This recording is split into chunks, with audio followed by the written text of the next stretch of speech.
Jade's asleep upstairs and I really don't want to wake her up. Hey, I dyed my hair.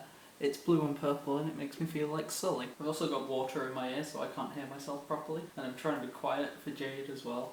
So I don't know what the volume levels are going to be like on this, so I apologise dearly. So, me and my friends live here in Manchester. Because it was my birthday, I booked the weekend off and we all decided it would be a good time to go out together. So me, Jade, my friend Jack and my friend Lee, we'd all decided to go to Blackpool for a night. We just booked the hotel for one night so then we could go out on the Friday night, do whatever we want, sleep in the hotel, and then leave Saturday afternoon. Then on Saturday when we left, we would come back to town and go to this place called Junkyard Golf, which is like this miniature golf thing where you get alcohol where you go around. I've been before, it's very fun, recommend. So we all meet up at our train station, we get something to eat first, and then we get on the train and we go to this other train station where we have to transfer onto this other train. Still with me? So we got on this train and it is packed. You can barely stand anywhere and we were all squashed together near these suitcases. This old guy kept trying to talk to me and I wasn't having any of it because I'm very socially awkward. I can't talk to people, like, at all. We also think he may have had a wee little bit of a crush on Jade. Needless to say, we were thankful to be off that train. We weren't too sure which trains to get, so we were a bit confused, but we finally ended up in Blackpool and we decided, right, we can just walk the rest of the way. It's like a 40-minute walk, but it's better than getting on a train and getting lost. So that's what we did, 40-minute walk, all the way to the hotel, which was fine.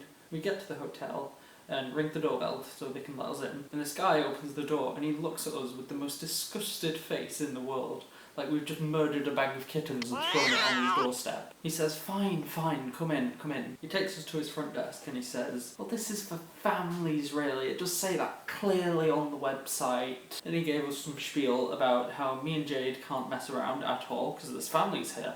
You know, that's horrible. So what his solution was to put us in a room next to 2 crying babies so that we wouldn't do anything. Not that we would anyway. And we think he was a little bit homophobic because he was really sceptical about Jack and Lee sharing a room together. He gives us 2 keys, one for our room and one for the front door. He just says, like, the red one is for the front door, the one without anything on it is for your room. So we're like, great. We get to our rooms, realise what he's done, and immediately feel completely unwelcome. What do you think?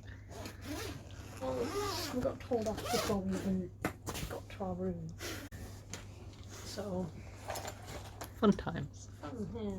But we don't let it get to us, we just get our stuff and then we leave. We found this arcade, so we just spent most of our time in there playing games and betting on things and going in the casino and blah blah blah blah blah. I won this little guy. Look at him!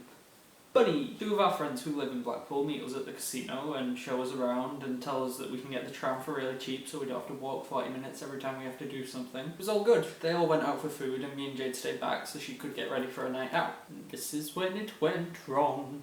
Me and Jade are walking around and end up getting lost, so we had to ask this taxi driver for directions and he kindly told us which way to go and we ended up there very quickly. Met up with everyone else. The 2 friends that live in Blackpool had to go because they have work in the morning, so we went to this bar. I'm not good in social.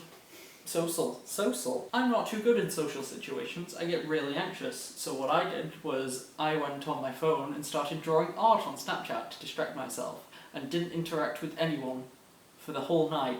These drawings include the night sky landscape, Lars from Steven Universe, Mike Wazowski from Monsters Inc., a drawing I did of my friend Joe, the Bumblebee, Mooncake from Final Space, a TARDIS, a drunk Buzz Lightyear that I had called Booze Lightyear, Mr. Krabs, the Joker, Wanda from Fairly Odd Parents, some random drawing I did that looks like the I Like Trains kid, and a handsome Squidward. I've done like 4 years worth of art courses. Woo! Moving up in the world. I'm getting a bit teary on this night out because of just social anxiety, but then they're like, okay, let's get up and go somewhere else. Which didn't calm me down at all, as the place they were going to was a nightclub. Great. I'd never been to a nightclub before, and do you know what? It is exactly how I pictured it. Everyone else having fun, dancing around, making out with people, hooking up with people, making friends, having fun with their current friends. Fun place, right? Ha, not for the kid that cries at school discos. No, I found the quietest corner and I just stood there crying the entire time. Luckily for me though, Jade wasn't doing so well with handling her alcohol and was sick in the bathroom, which gave me an excuse to go home with her. So we come out the club, not too sure where we're going, so we call a taxi to take us back to the hotel. Taxi gets there, Jade drunkenly describes where we're going. Hello, taxi. Yes, this is the red building over there on the street. Believe it or not, he actually took us to our destination, so thanks. We pay the taxi driver, we get out the car, we go to the door, but it's not the same door. It's the same hotel, but there's a door there that wasn't there before. It must have been left open. We put the red key in, like he said, for the front door, turn it, it turns halfway, won't turn anymore. We try opening it, nothing. It doesn't open. So I'm just there thinking that I am the weakest person in the world because I can't open this door that this key is clearly for. I try it, Jade tells me to try doing it a load of different ways, we can't do it. Now, I'd just like to point out, when we arrived, this guy explained it was a family-friendly hotel, but he's letting us stay for the night because it's only one night. This guy had left a curfew on the hotel and not told us about it. So yeah, this guy had forgotten to tell us there was a curfew. Forgotten. So eventually Jack and Lee come back, they try their keys, nothing, they can't get in. I suggest that we all go to the McDonald's that was like 2 minutes down the road and check if it's a 24-hour one. Jade, who was having a full-on panic attack in the corner, had just started to calm down, worrying that we'd be homeless for the night. She said her feet were really hurting from her shoes, so I gave her my shoes and walked through the rain in my soggy socks. Good boyfriend points. Anyway, we get to the McDonald's and it's not 24 hours, it's shut like 4 hours ago.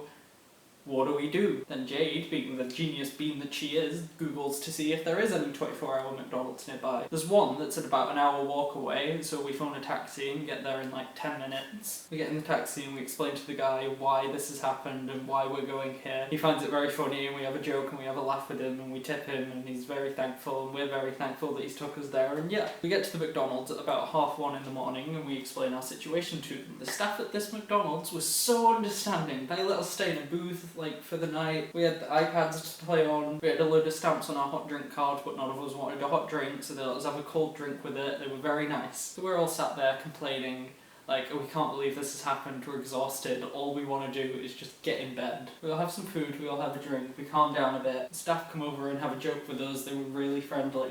So shout out to the McDonald's in Blackpool on Rigby Road. We stay in that McDonald's until 6 in the morning. We've been there for about 5 hours. Jack and Jade have had a snooze because they've passed out because they're so tired. Me and Lee are just on our phones. Well, that's it. 6 o'clock comes. That means the trams are working. We can get a tram to our hotel. We hop on a tram, exhausted, tired, looking like we've just woke up from a 20 million day... Oh, what the fuck is this, man? We look like shit, basically, is what I'm saying. Get off the tram, get to the hotel about 6:30. The door's still locked. The keys won't turn in them. We sat on this bench about 2 seconds after we've tried the lock. Jack keeps trying to turn it, he can't do it, so as soon as he's given up, he comes and sits with us. And then a lady who's staying in this hotel opens the door. It's a miracle! We're saved! She asked what we were doing outside and we explained to her the whole thing. What does she say? Oh, the door wasn't locked. It was just dodgy. It's a new lock. The keys should work fine if you do this very specific thing. We could have stayed the whole night. Fucking 4 of us, and none of us could open a We got inside and we all just crashed onto our beds. Then when we checked out, the guy was surprisingly nice with us. Jack had been ranting about him all night, but he was civil with him, although he did write a very mean review. It was a very drowsy and sleepy train ride home, needless to say, and Junkyard Golf was just off the table as we came home and just collapsed into our beds. Hotels, if you're booking them, get a proper one. So that was my story on Blackpool. I'll see you in the next video. Bye!